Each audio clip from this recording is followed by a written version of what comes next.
everybody, it's Tiffany. And Andrew. And we just finished watching Ready or Not. And here we come. No, it's called Ready or Not. Yeah, okay. But it was actually a really enjoyable movie. Yeah, I liked it. Yeah, but before we get into it, we're going to go ahead and issue our first and only spoiler alert. Yep, so you have been warned. You have been warned. So go ahead and hit that subscribe button. And without further ado, let's get into it. All right, so just starting off with this movie, I wasn't really sure exactly what to expect. I mean, I kind of had an idea. I was like, okay, if you're unfamiliar with the movie, basically this girl, she marries into this family where basically they're trying to kill her as part of a ritualistic thing. Yeah, so she marries into this like legendary gaming family where they make board games and whatnot. So it's part of the tradition to do the ritual that Andrew just said. I based on a trailer of how it is, I kind of expected just something fun. However, I had high hopes because it was an AMC Artisan film, and every AMC Artisan film we've seen this year thus far has been really good. Yeah, they have been pretty good. Now, I didn't take that really into account when looking at the trailer and stuff like that. I didn't set my expectations off of the little border that's on there. I get more excited nowadays to see them because I haven't been let down yet. So let's knock on wood that doesn't happen. They've been good. Yes. And this one was no different. It was a good movie. I liked it a lot. And I mean, it's more or less right about what I was expecting as far as, because really, like I said before, I was not expecting a whole lot. What I was looking for is, all right, how many people are going to die in this? Oh, yeah, definitely. From the trailer, I knew it was going to be kind of gory. And also, that's another thing about the Artisan films is that I feel, I've never looked up what that term entails. So if you need to be more raw or what. But from what we've seen, the Artisan films tend to be more unfiltered, I guess you could say. Whereas, at least the ones we've seen. Yeah, like to put it in terms, like, when you listen to a song and it's like it has maybe language in it or something, and then you have the radio edit and they like soften it up for you. I feel like the AMC Artisan movie is like an album version of a song where it's explicit. Yeah, it's explicit. It's raw. It maybe shows more. They say more. It's just. Yeah, so I kind of knew that I was going to be seeing some things that might make me cringe or jerk back, but I'm okay with that. As long as I can shut my eyes just before it happens.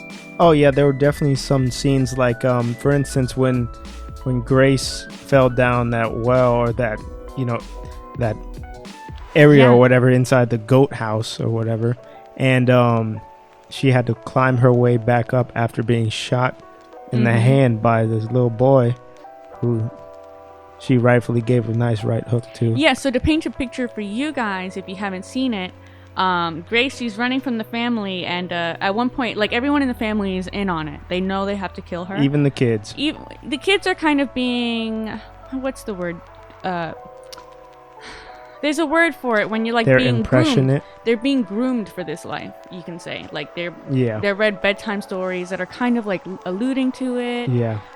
So one of the boys like wakes up in the middle of the hunt for her, and he's missing throughout the whole movie, but finally he finds her. Like, she just happened to stumble across her, and she's like, "Oh my gosh, thank you, help me!" And he shoots her in the hand. She's like, "What the heck?" And so she punches him in the face, knocks him out. Oh yeah, that was great. So satisfying because you don't expect her to punch a child, but then I would have ruined that freaking kid. I mean, I probably would have too. Honestly, I wouldn't care at that point. If I've been like chased and punched and just all these things, my God, she was being tortured. That poor girl. Because honestly, at this point, I am all for Team Me. Screw everybody else in this. They were all trying to kill her, so I think it's natural. Absolutely to have that reaction. So what I was saying before, one of the like gruesome scenes and stuff like that, she had to get out of this hole that she fell into, and basically the only way for her to get up, there was this rusty nail sticking up. And they show it too. Oh, so they show it and it was like, oh, it's coming. I know it's gonna happen. Oh my gosh, the foreshadowing is so clear. And man, she freaking stuck her hand on. Oh my God. Her holy bullet hole hand. Oh my goodness. Gosh, I didn't see that because I knew it was coming, so I did kind of like do the whole hand cover to but face. I was also like, well, she won't fall down now. She got that nice She got that nice anchor there. I was just thinking she was screaming, and boy, I would be screaming too. But I was like, yo, everyone in the house is looking for you, so you're just giving your location away. That was my thought during that scene. But I have to say, I don't know, this whole movie, lately I've been feeling like we've been watching so many movies that sometimes I'm just like in a lull watching it, like, okay. But when I was watching this movie, like, I was sitting there and I was just staring. We had the worst seats in the theater. Yeah, it was terrible. We were in the very first row, and I couldn't get far enough back to really take in the screen. No, the seats didn't recline quite enough. No, but I was still like as twisted as my head could tilt so that I could see the screen, because I was like in it. I was like, wow, I'm so like into this. You know, it's very raw, and it's like I felt like kind of how Andrew said earlier, if I was in that situation, she's doing the things I would do. Oh, and yeah. let me tell you, this girl, she was like a foster child, which they don't really touch on much. It's just meant to give you the sense that she wanted to really be a part of this family, and that sucks. But her character, okay, so like, you know, I try to be like nice and respectful and whatnot, but I think that if I were in her situation, like, there were some times where she just starts like name calling people, where she's just like, I'm not gonna use the terms here because I don't know who's listening, but like, she's just like, you know, what? At one point she's talking to like a Allstate type of person or someone on the car radio, and he's Justin. like, I have to turn off the car now because it's considered stolen, and she's like, no, don't you do it, and he's like, no, I have to, it's considered stolen, and she's like, F you, Justin, you are, and then she like lists like 20 like names that she can call him, and I'm like, boy, wow. And she keeps on going, obviously, because she's just super stressed and mad and overwhelmed. Just keeps coming out. She can't catch a break. Yeah, and I'm just sitting here and I'm like, at some point I start like mentally applauding her. I'm like, you know, if I were in your situation, I feel like I would use every name calling word I would make up some new ones, and she did. She used some I have never heard of before, and I was like, same girl, relatable.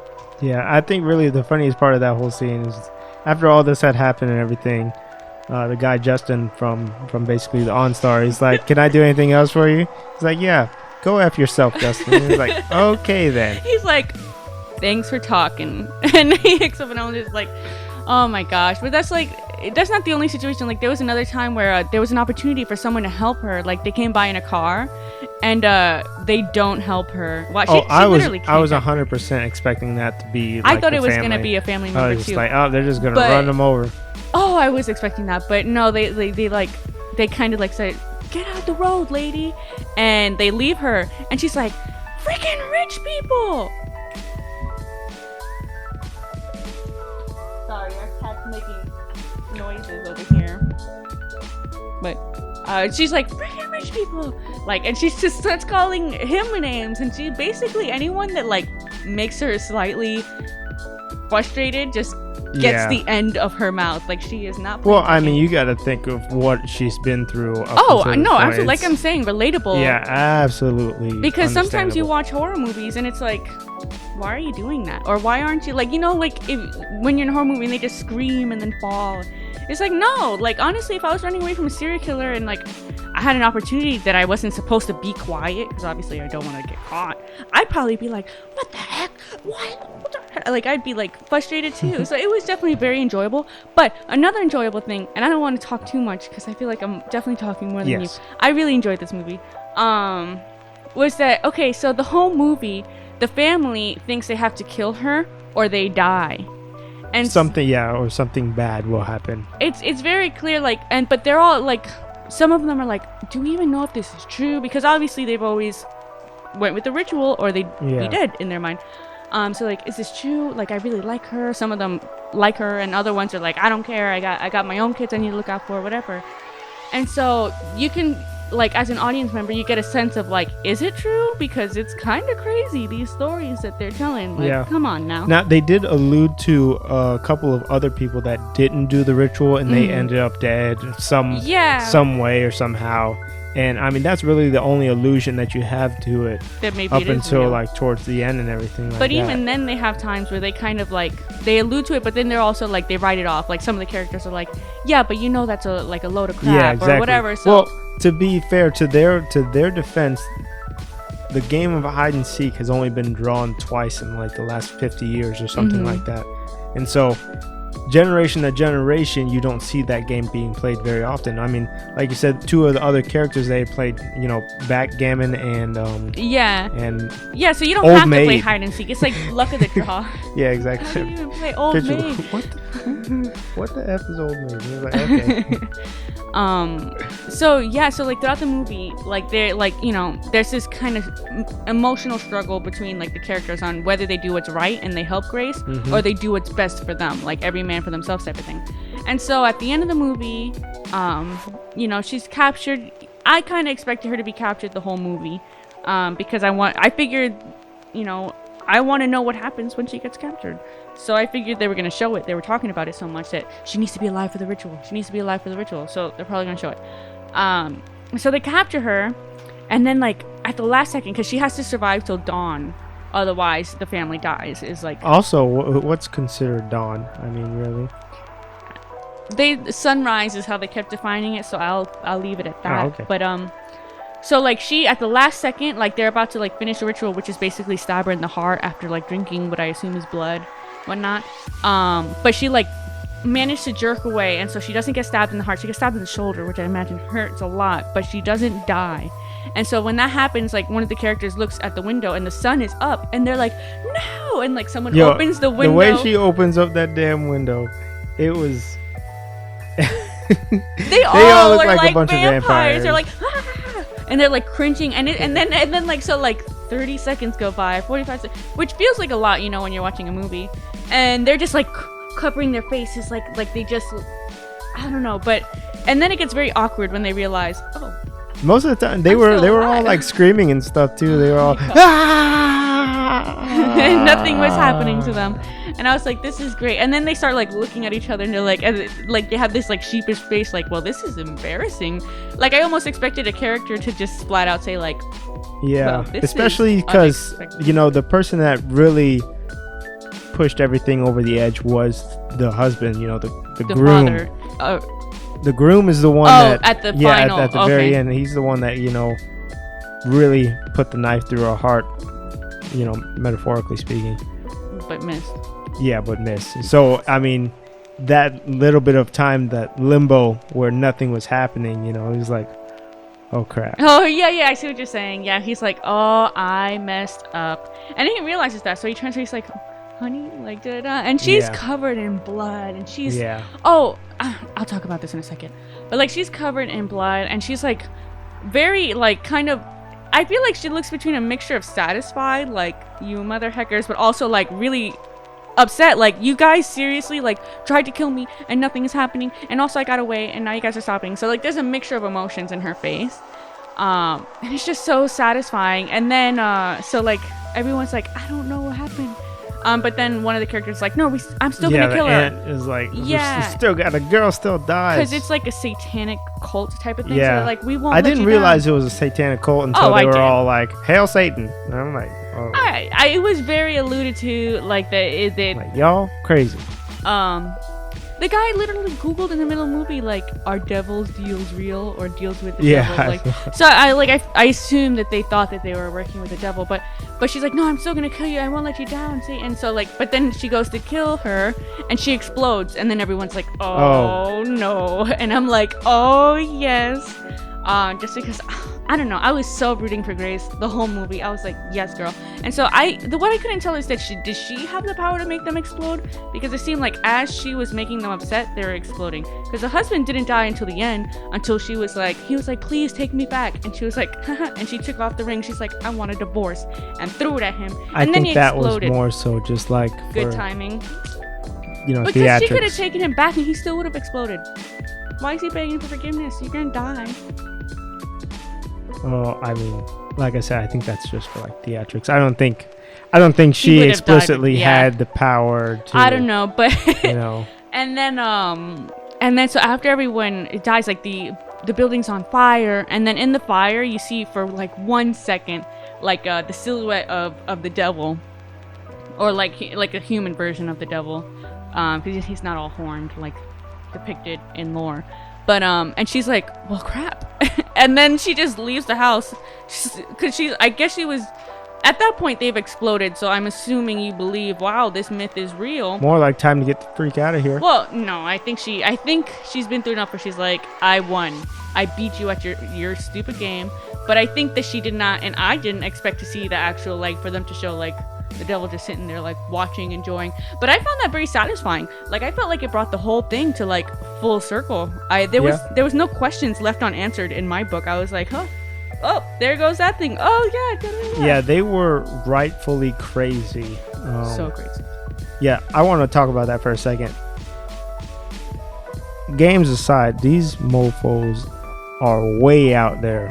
Strong way out there. I don't know how Homegirl didn't see some red flags beforehand. Maybe she didn't spend a whole lot of time with the family and stuff. They were only together for a year and a half. They were mean mugging her. Mainly the aunt. Man, I don't know what her deal is, man. She had to kill her husband last time. I understand that, but like, also she was just mean. Yeah, she had to like kill her husband in the last. Obsessed. She was part of the last hide and seek. Yeah. Right? But that doesn't make any sense. Like, she didn't accept anybody into the family. She didn't accept the wife of Daniel, which was the groom's brother. Maybe she was jealous. She didn't accept the husband, Fitch. Maybe she was jealous. I mean, her husband had to die, and everyone else played maid something. Well, maybe rightfully so. She was first one to be exploded for hating the world. Oh no, she was so mean. Like she was unredeemably crazy. Mean. All of them was crazy. But then you got the drug addict sister. Oh yeah, they all had their issues, their demons, if you will. Man, it was so whenever it was Daniel and the sister, I don't recall her name, but Daniel and the sister in the barn. Right, and they was getting the little boy that had been knocked out. He was like, "Oh my God, what happened?" It's like, "Well, I chased Grace in here, and I shot her, and then she knocked me out." And then she's like, "Oh, I'm so proud." You know, that scene was really powerful to me, because I don't know if you remember the beginning scene, where Daniel and his brother Alex, so they were running, and then Daniel hid his brother Alex in like a wardrobe or something, so he didn't have to see what was happening. Right. And then they run into the husband that is being chased for the hide and seek game. Mm-hmm. And then he's like, "Please help me, like they're gonna kill me, like please help me, Daniel." And then he's like, "He's over here." And then the mom comes and says, "I'm so proud of you." And it was two boys, and it's the same, like the little boy that shot Grace has a brother. One of them was kind of more aggressive, and the other one kind of slept through it all. So it was, I felt like it was just history repeating itself, and I found that to be very powerful personally. But yeah, except they both blew up like balloons. Oh, everybody blew up. If you were a part of that family, you were blowing up, except if you're Grace. Man, and I swear, the housekeepers got like the worst. They got the worst rap. They all died. Spoiler alert. They just like they're in the wrong place at the wrong time, but they know what kind of craziness is going on in there. So I mean, you can't fault them too much. Yeah, that's on them. But I remember like so I wanted to touch on this earlier. So like in the beginning of the movie, like Grace, she looks so beautiful, like she's the bride and whatnot, and they go through their wedding, and they kind of fast forward past that, which I'm so grateful for, because they kind of get into the action relatively quickly, and far too often movies just do too much in the beginning. I'm like, hurry up. This movie's only an hour and a half long, and it's a nice hour and a half. But anyway, so they move through the wedding, whatever, and so they start the game, and she goes to hide. And very early on in the game, like even before she realizes that they're trying to kill her, like she thinks it's really hide and seek, her dress rips, and so she's just like, oh crap. And like you could tell she's like a little disgruntled by it, but she's like, whatever, 'cause she's a cool girl. I like her. And then but then she realizes, oh, they're gonna kill me. So like she's walking through like the servants' quarters or whatever, and she realizes, oh, first of all, she took off her shoes, her heels, and changed into Converses. And I want to say that in a lot of movies they don't, the ladies don't do that. They have to stay running in their heels. I don't know if you remember Jurassic World, but that girl ran from a T-Rex in her heels, and I was like, I wish I could do that, but also unrelatable. So that one hit a home run for you? I was so happy. I was like, thank you for being smart and changing into comfortable shoes. Like, you are running for your life. To be fair, her husband told told her to change into But she shoes. had already taken off her heels. She was barefoot before that. So I was like, listen, you're going to run better and further barefoot than you are in your wedding heels. And then also she realized that she's walking through the thing. And then she realizes, yo, this dress is bulky AF. And it's like hard to like, you know, be stealthy in or whatever. And so she rips it. And so that it's easy to move in. And I'm like, yes, that is good. Thank you for being smart. Like, it reminds me of like in the Wonder Woman movie when she's like, I gotta fight in this. And so she like